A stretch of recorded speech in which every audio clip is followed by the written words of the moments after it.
मेरे दोस्तों ने मुझसे पूछा कि उत्तराखंड की सबसे खूबसूरत जगह कौन सी है। अब मैं कैसे उनको बताऊं कि जहाँ पे हर कदम पे इतनी खूबसूरती हो, वहाँ किसी एक चीज़ के बारे में बताना कितना मुश्किल काम है। तो उन्हीं खूबसूरत जगहों में से एक मैं आज आपको लेके आया हूँ, ऋषिकेश।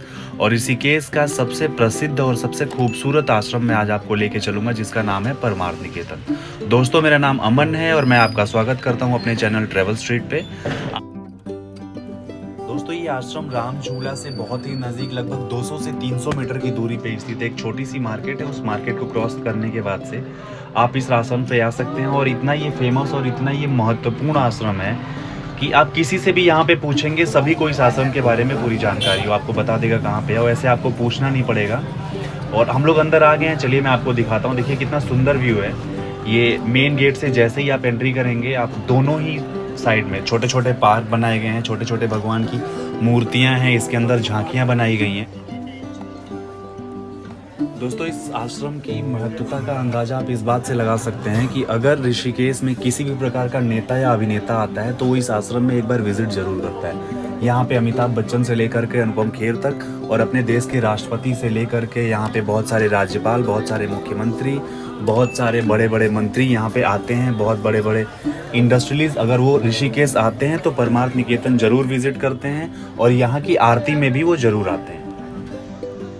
यहाँ पे अपने देश के प्रधानमंत्री मोदी जी आ चुके हैं। कुछ समय पहले यहाँ पे अपने देश के राष्ट्रपति जब रामनाथ कोविंद जी थे, उन्होंने भी यहाँ पे विजिट किया था। अभी कुछ समय पहले की ही बात है कि यहाँ पे असम के माननीय मुख्यमंत्री हेमंत विश्व शर्मा जी, यूपी के मुख्यमंत्री योगी जी यहाँ पे आ चुके हैं। तो ये आश्रम इतना पुराना है और यहाँ पे इतनी इसकी मान्यता है कि यहाँ पे कोई भी आता है तो इस आश्रम में यहाँ पे रहना, यहाँ पे समय व्यतीत करना सभी को पसंद है। और अगर आप भी यहाँ पे आएंगे और इस आश्रम में एक बार आप अगर अंदर आते हैं और इस आश्रम को जब विजिट करके आप देखेंगे तो आप खुद यहाँ पे अपना समय व्यतीत करना चाहेंगे। क्योंकि अगर यहाँ पे घूमने के पर्पज़ से भी आप आते हैं, अगर आपको रूम्स वगैरह चाहिए तो हर तरीके की फैसिलिटीज़ भी ये प्रोवाइड करते हैं। उसके अलावा जिस प्रकार की यहाँ पे सर्विसेज हैं, जिस प्रकार की ये सुविधा प्रोवाइड करते हैं, वो आपको कहीं और नहीं मिलेगा। और सबसे अच्छी चीज़ है, यहाँ पे आपको बहुत ही शांति का अनुभव होगा। यहाँ पे आप बहुत ही क्वालिटी टाइम अपना स्पेंड कर सकते हैं। अगर आप एंट्री करेंगे आश्रम के अंदर दोस्तों, यहाँ पे इसको इतना खूबसूरत, इतना अच्छा बनाया गया है और इतनी साफ़ सफाई यहाँ पे रहती है। यहाँ पे बहुत सारे छोटे छोटे पार्क, बहुत सारी छोटी छोटी झांकियाँ, यज्ञ करने के लिए यज्ञशाला यहाँ पे हैं, जहाँ पे चूँकि बच्चे बहुत सारे पढ़ते हैं, तो जब भी यहाँ पे कुछ महत्वपूर्ण कार्यक्रम होता है तो वहाँ पे यज्ञ वगैरह किया जाता है। ये जो दोनों पेड़ हैं, इन दोनों पेड़ों के बीच में यज्ञशाला बनाया गया है। वहाँ पे हवन करने के लिए बहुत बड़ा एक कुंड बनाया गया है। देखिए सामने मैं आपको दिखा रहा हूँ। तो बहुत ही सुंदर और बहुत ही अलौकिक आश्रम है ये। आश्रम परिसर के अंदर ही भगवान विष्णु के वो 12 अवतार की मूर्तियाँ छोटी छोटी बनी हुई हैं लाइन से। और इसके अपोजिट साइड में आप देखेंगे तो यज्ञशाला है, जहाँ यहाँ पे साल के 12 महीने कभी भी आप आ सकते हैं और यहाँ पे आने का कोई भी चार्ज आपको नहीं पे करना होता है। फ्री ऑफ कॉस्ट आप आइए और घूमिए। आश्रम में बहुत सारे फॉरेनर्स, बहुत सारे विदेशी आपको मिलेंगे जो ज़्यादातर यहाँ पे मेडिटेशन और योग के लिए आते हैं और अपना बहुत ही ज़्यादा समय यहाँ पे व्यतीत करते हैं। इस आश्रम की प्रमुख हैं साध्वी सरस्वती, जो कि एक फॉरेनर है। यह आश्रम का कैंटीन है जहाँ पे प्योर वेज खाना बहुत ही रीजनेबल प्राइस पे आपको मिलेगा और बहुत ही स्वादिष्ट होता है। चलिए मैं आपको लेके चलता हूँ इस आश्रम के अपोजिट साइड में और मैं आपको दिखाता हूँ। वहाँ पे भी एक हनुमान जी की बहुत ही सुंदर और बहुत ही विशाल मूर्ति लगी हुई है यहाँ पे। और जहाँ पे आरती होती है शाम को, वहाँ पे भगवान शिव की भी बहुत बड़ी प्रतिमा बनी हुई है और आरती भी मैं आपको दिखाऊंगा। बहुत ही सुंदर आरती का आयोजन किया जाता है और यहाँ की आरती केवल अपने देश में ही नहीं, विदेशों में भी बहुत फेमस है। अगर आप इस आश्रम में आते हैं तो बहुत सारे ऐसे आपको फॉरेनर्स यहाँ पे मिलेंगे जो बाहर से आते हैं, यहाँ पे मेडिटेशन करते हैं, योग की शिक्षा लेते हैं। और अगर वो कुछ क्वालिटी टाइम, पीस में टाइम स्पेंड करना चाहते हैं, उसकी वजह से वहाँ पे आते हैं। ये मैं मूर्ति की बात कर रहा था। ये वो मूर्ति है जो बहुत ही विशाल और बहुत ही सुंदर मूर्ति है, जो जहाँ पे आरती होती है उससे पहले ये राइट हैंड साइड में जैसे ही आप एंट्री करेंगे वहाँ पे है। इस आश्रम का निर्माण 1942 ईस्वी में स्वामी सुखदेवानंद जी द्वारा अनाथ और गरीब बच्चों को वैदिक शिक्षा और पारंपरिक शिक्षा देने के लिए किया गया था। बाद में इस आश्रम में और बहुत सारी फैसिलिटीज़ ऐड कर दी गई, जैसे योग की शिक्षा दी जाने लगी, यहाँ पे आरती का आयोजन होने लगा।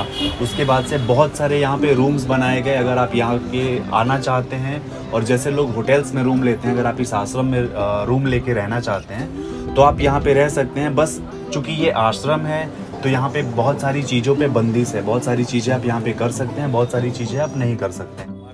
इसके बाद से मैं आपको लेके चलूँगा, जानकी ब्रिज है आगे, तो मैं उसको भी दिखाऊंगा। बहुत अच्छा ब्रिज है, आप इधर से देख पाएंगे।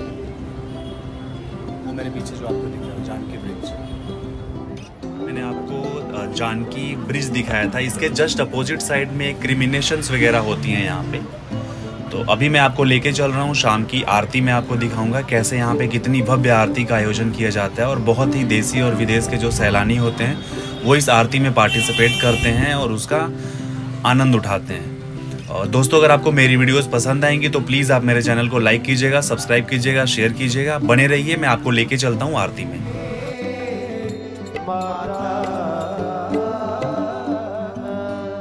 त्वमेव माता च पिता त्वमेव,